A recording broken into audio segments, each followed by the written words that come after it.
Durante meses, las empresas han observado la llegada del Reglamento Europeo de Inteligencia Artificial como una fecha lejana. Sin embargo, el 2 de agosto de 2026 lo vamos a recordar como un punto de inflexión, ya que entra en aplicación plena el grueso de la normativa, incluyendo las obligaciones para los sistemas de alto riesgo, los requisitos de transparencia y un régimen sancionador que pueda alcanzar los 35 millones de euros o el 7% de la facturación global. Aunque gran parte del debate se está centrando en los posibles sanciones y también las exigencias regulatorias, el verdadero reto para las organizaciones no comienza en agosto de este año, sino que es consecuencia de las decisiones tomadas durante los 2 últimos años. El reglamento entró en vigor en agosto de 2024 y estableció un calendario progresivo precisamente para que las compañías pudieran prepararse. Sin embargo, muchas organizaciones han pospuesto cuestiones fundamentales relacionadas con la calidad de los datos, la trazabilidad de los sistemas y la construcción de infraestructuras y de estructuras de gobierno capaz de supervisar de forma efectiva el uso de la inteligencia artificial. Desde Timia, compañía especializada en inteligencia artificial, datos y analítica avanzada, consideran que más allá del cumplimiento normativo, la nueva etapa obliga a las empresas a afrontar dos grandes desafíos. Por un lado, poner sistemas de IA que ya están utilizando en procesos críticos. Muchas organizaciones están de hecho descubriendo ahora el coste real de haber aplazado transformaciones que deberían haberse iniciado hace ya tiempo. Para analizar qué implica realmente esta nueva fase regulatoria y cómo pueden prepararse las empresas para evitar riesgos operativos, económicos y reputacionales, hoy contamos en Capital Radio con Alex Gómez, Country Manager en Timia en España. Gracias por atender la llamada de Capital Radio, Alex. Muchas gracias a vosotros por la invitación. Un placer. La primera pregunta, queríamos saber un poco, ¿están preparadas las empresas españolas para afrontar la aplicación plena del Reglamento Europeo de Inteligencia Artificial? ¿Diría que las compañías españolas llegan preparadas a esta cita clave o todavía existe una importante brecha de adaptación?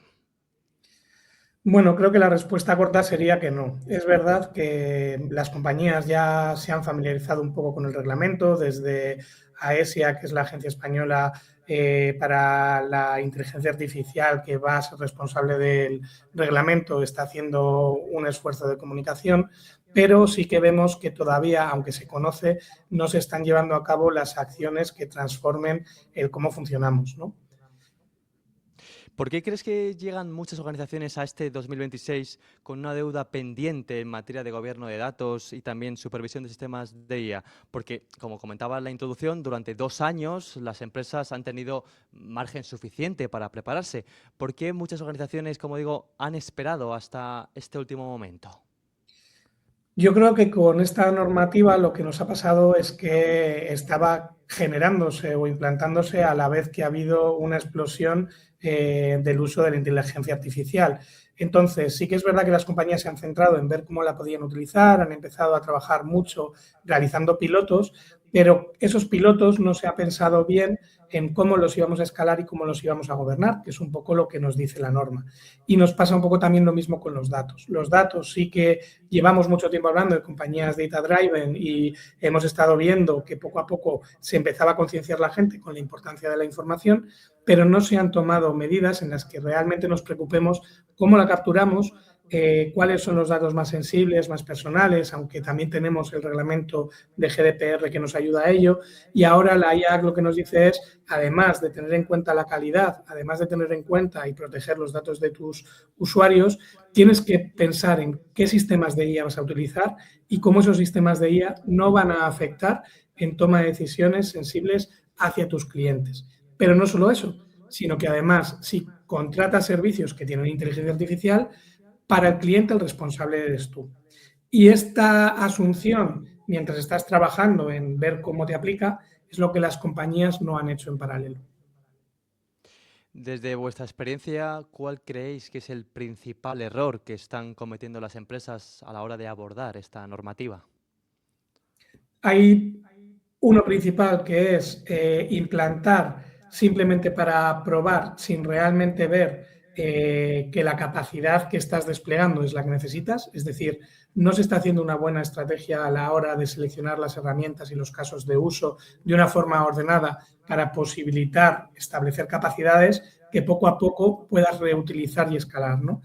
Y por el otro lado, sí que creo que otro error importante es que si tú no has ordenado tu casa, si no tienes los datos bien manejados y realmente tienes la información esparcida o en silos y no está gobernada, la información es la base de cómo van a tomar las decisiones los sistemas de IA, con lo cual muchas veces el resultado no está siendo el esperado porque no has hecho el primer trabajo, que es revisar qué información tienes, asegurar su calidad, trazabilidad y trabajar en ello. Y en la cultura propia de la organización, de la importancia que tiene el dato y a partir de ese dato la importancia que va a tener para la toma de decisiones automatizada. ¿Creéis que existe el riesgo de que algunas compañías vean este reglamento únicamente como una cuestión legal y no realmente como una transformación organizativa que va mucho más allá, que es mucho más profunda? Sí, evidentemente al final cuando tenemos una norma, las normas normalmente lo que nos generan es cierto rechazo en el sentido en el que tenemos que cumplir un estándar que nos mete un regulador con unas sanciones. Y lo que nos preocupa es esa visión. En este caso el reglamento es un reglamento que lo que intenta es acompañar a las compañías en cómo asumir la tecnología y asegurar que esa tecnología garantiza los derechos fundamentales de sus clientes. Entonces, lo que tenemos que hacer es primero cambiar el chip, ¿no? Y entender que la tecnología tiene un impacto, que ese impacto somos responsables como compañías y por tanto que tenemos que prepararnos tanto a nosotros como a nuestros procesos, como en ese mensaje hacia nuestros clientes de cómo vamos a querer trabajar con la tecnología. Aquí un ejemplo claro que creo que marca esta disyuntiva es tenemos las empresas grandes de tecnología y de sistemas de IA que ya se están posicionando en cómo quieren ser, ¿no? Palantir nos está diciendo, somos una empresa que trabajamos para gobiernos y somos una herramienta que se va a usar para lo que me paga decide, y tenemos otras que lo que están diciendo es, esta tecnología tiene un potencial y yo quiero ser responsable con su uso, por tanto, limito qué contratos o qué capacidades le voy a dar al cliente de usar mi tecnología. Un poco bajado a la tierra es lo que tenemos que hacer nosotros. Tenemos que pensar que cuando ponemos sistemas de IA, eso tiene un impacto. Y no solo un impacto en nuestros clientes, sino un impacto en procesos y en nuestros usuarios. Y hay que eliminar miedos, por ejemplo, como el de la eliminación de puestos de empleo. Para el público que esté menos especializado en la materia, muchas veces por la mañana en Capital Radio hablamos sobre inteligencia artificial y no queda claro la diferencia entre modelos de IA y también sistemas de IA. ¿Cuál es la diferencia entre gobernar un modelo de inteligencia artificial y un sistema de inteligencia artificial? Cuando hablamos de los modelos, hablamos de los algoritmos, es decir, simplemente esa capa que utiliza estadística para predecir o para tomar decisiones. Cuando hablamos del sistema, hablamos de todo el ciclo de vida de la toma de decisión, desde para qué caso de uso voy a utilizar este sistema y así poder analizar el riesgo que tiene, para determinar qué información voy a tener y garantizar que la información está gobernada, tiene calidad, no tiene sesgos. Gobierno también el algoritmo porque tengo que garantizar la explicabilidad y la trazabilidad de cómo toma la decisión de esa predicción y, por último, tengo que gobernar también el impacto de la salida en la toma de decisiones. Con lo cual, la diferencia principal es esa. Pasamos de que hemos tenido una visión muchas veces de solo gobernar el algoritmo estadístico y ahora lo que tenemos que gobernar es todo el ciclo. En estos últimos 2 años es cierto que muchas empresas a lo largo de todo el mundo han empezado a desarrollar modelos de inteligencia artificial, también sistemas, a desplegar herramientas de IA generativa. ¿Por qué la calidad de los datos se ha convertido en un requisito estratégico para estas compañías de cara al cumplimiento normativo del que venimos hablando estos minutos? Como íbamos diciendo, la calidad de las respuestas va a depender de la calidad de los datos que tenemos, pero es que además la toma de decisiones también depende de ellos. Si no hemos trabajado nuestros datos y, por ejemplo, tenemos información que no contempla todas las características que deberíamos tener o en algunos procesos internos hacemos filtros, por ejemplo, de que no voy a ofrecer un seguro o la prima del seguro la voy a encarecer mucho a las personas que trabajan en una determinada profesión, este tipo de elementos son elementos que regulan la normativa y que lo que está diciendo es, ojo, tú no puedes introducir sesgos que generen una pérdida o una afección a cierta población, ¿no? Es decir, hay que proteger siempre que los sistemas sean justos, explicables y trazables.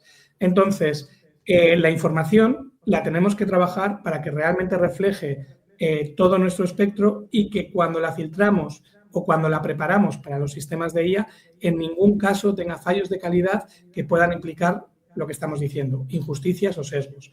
Y aquí tenemos ejemplos como reentrenamientos que se hacen con información sesgada, como lo que pasó en Amazon en un proceso de selección, donde la IA lo que infería es que tenía que contratar a personas del género masculino porque históricamente todos sus perfiles habían sido masculinos. Entonces, ella entendió y una de las variables que tomó como decisión es que los candidatos debían ser hombres. O, por ejemplo, tenemos el caso de la justicia americana, donde realmente las personas racializadas se juzgaban con sistemas de IA mucho más fuerte. ¿Por qué? Porque históricamente estas personas eran las que también habían recibido los castigos más duros. Entonces, esa información base, si no la curamos, si no la trabajamos, si no aseguramos su calidad, va a hacer que nuestras decisiones tomen un camino que seguramente ni es el adecuado, ni es el justo, ni es el que queremos como compañía, porque no está reflejando la realidad. ¿Cómo pueden estas compañías, estas empresas, convertir la adaptación de este reglamento en una verdadera ventaja competitiva frente a sus competidores? Yo creo que aquí el posicionamiento es clave, ¿no? Si tú adoptas la norma y solo piensas en el reglamento como una obligación, estás perdiendo el foco de este reglamento, que es posicionarte como una compañía ética que defiende los derechos de sus clientes, tanto por los sistemas que ella desarrolla como por los sistemas que compra a terceros. Con lo cual, y aquí siempre hago el paralelismo, porque la norma se parece mucho a la protección de datos, con el caso de Apple. Apple tomó la decisión en su momento de que la seguridad de la información que tenía en sus dispositivos era lo más importante y realmente ha generado en todas las personas esa sensación de que cuando yo utilizo productos de Apple tengo garantizado de que mi información se trata de una forma mucho más segura que si utilizo otras compañías chinas, etcétera, donde siempre surge la duda de si esa información se mantiene protegida y se mantiene para mí o se está compartiendo para otros fines o otros elementos. Con lo cual yo creo que es un posicionamiento estratégico de cómo la compañía quiere garantizar que van a ser fieles a sus clientes y proteger a sus clientes. ¿Qué sectores consideráis que son los que están más expuestos a los nuevos controles, a las nuevas obligaciones que enfrenta este nuevo reglamento? Evidentemente, en primer punto, todo lo que son las empresas de banca, seguros, salud, empresas que ofrecen servicios críticos de energía, etcétera, son de las más críticas y de las más reguladas porque sus casos de uso muchas veces están en ese alto riesgo o incluso a veces pueden estar en un caso prohibido, con lo cual son las primeras que van a tener que hacer un esfuerzo grande. Pero realmente el resto de las compañías también se van a ver afectadas porque cualquiera que quiera instalar un asistente virtual que dé respuestas en su web con datos personales, ya tiene un caso de uso que va a tener que regular. Hablábamos al comienzo de la introducción que mucho se está hablando de estas multas que pueden alcanzar los 35 millones de euros o el 7% de la facturación global de una compañía. ¿Cree que realmente las sanciones pueden ser el principal incentivo para cumplir con esta normativa? Creo que como ha pasado con otros reglamentos, inicialmente sí. Cuando se vean las primeras sanciones, las compañías entienden que el reglamento y el regulador ya está en pleno funcionamiento y es cuando tomas conciencia de que sí o sí lo tienes que cumplir. Y aquí habrá dos fases. Una fase inicial en la que correremos para cumplir lo que la norma nos exige al pie de la letra y poco a poco entenderemos la norma y empezaremos a hacer esa transformación de compañías que va a ser necesaria. Terminamos con una pregunta un poco más reflexiva. Dentro de 5 años, de aquí a 5 años, estaríamos ya en el 2031 aproximadamente. Cuando miremos hacia atrás, ¿cree que recordaremos el Reglamento Europeo de Inteligencia Artificial como una carga regulatoria más para las compañías o como realmente el impulso que ayudó a construir una inteligencia artificial más fiable y más competitiva en la Unión Europea, en nuestro continente? Pues espero que realmente la respuesta tienda a ser la segunda. Creo que el reglamento tiene una buena base, creo que además establece un marco jurídico que en otras geografías no está tan claro y que llegado el momento traerá sus consecuencias y su retroactividad para poderse adaptar a ciertos mercados y sobre todo también adaptarse a la sociedad, ¿no? Creo que ya estamos empezando a ver movimientos donde empieza a haber un rechazo hacia la inteligencia artificial, con lo cual el posicionamiento de un reglamento que te ayuda a garantizar a la población que cómo lo vas a adoptar tiene un enfoque ético y tiene un enfoque de proteger a la sociedad, es el adecuado para que en esa transición en la que tenemos que empezar a adoptarla y entenderla, nos va a ayudar a que su aplicación esté mucho más guiada y sea mucho más garantista para los usuarios finales, incluso para los empleados. Con lo cual sí que creo que este reglamento en unos años lo veremos positivos por ese marco jurídico que establece y también porque creo que ese posicionamiento a nivel global en el que estamos intentando virar hacia una soberanía digital y hacia una estructura donde realmente protegemos los derechos fundamentales de las personas van a ser claves.